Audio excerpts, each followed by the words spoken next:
అన్వేషణ. ఓకే. అన్వేషణ అంటేనే దానికి చాలా ఆ సినిమాకి చాలామంది కల్ట్ ఫాలోయింగ్ ఉంటుంది. దానికి కల్ట్ క్లాసిక్ అనొచ్చు. వంశీ తీసిన మూవీ ఇది. వంశీకి కూడా యాజ్ అ డైరెక్టర్, అంటే డైరెక్టర్స్లో అంత ఫాలోయింగ్ ఉన్న వాళ్ళు వెరీ ఫ్యూ ఉంటారు.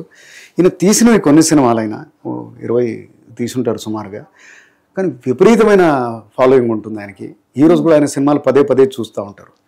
ఎలా అయితే వంశీ దీనికి కర్త కర్మ క్రియాను క్రియేటర్ అయినా, కానీ దీనికి ప్రాణం మటుకు ఇళయరాజా.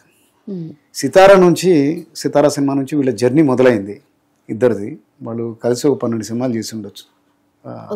వంశీ గారి సినిమాకి ఈయన మంచి మ్యూజిక్ ఇస్తారనమాట. అన్వేషణ బ్యాక్గ్రౌండ్ స్కోర్ టెరిఫిక్.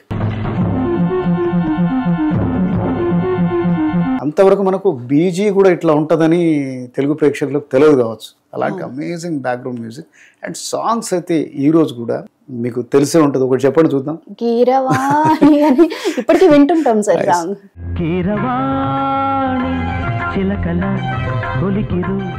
ఒక డిటెక్టివ్ థ్రిల్లర్ అనే జానర్ అసలు తెలుగులో చాలా తక్కువ అనుకోవచ్చు. ఈ సినిమా వచ్చేంత వరకు ఈ రేంజ్లో అలాంటి సినిమా తీసిందైతే లేదు నాకు తెలిసి. మొత్తానికి ఎవరన్నా చూడలేదు అంటే ఇది తప్పకుండా చూడాల్సిన సినిమా. అండ్ వంశీ గారి మీద ఒక కంప్లైంట్ ఉంటుంది అందరికీ, ఇలాంటి సినిమా ఆయన మళ్ళీ చేయలేదు. దీని తర్వాత అన్నీ ఆయన కామెడీ సినిమాలే చేశారు ఎక్కువగా, కామెడీ బ్యాక్డ్రాప్లు. ఇది లేడీస్ టైలర్, ఏప్రిల్ 1 విడుదల, అవును వాళ్ళిద్దరు ఇష్టపడ్డారు, ఇలాంటి సినిమాలే చేశారు. కానీ ఆయనను అడిగారు కూడా పర్సనల్గా, ఆయన చేస్తారేమో, ఆయన అట్లాంటి సినిమా చేయాలని అందరూ ప్రేక్షకులు ఎదురు చూస్తూ ఉంటారు. Yes, right. Thank you sir.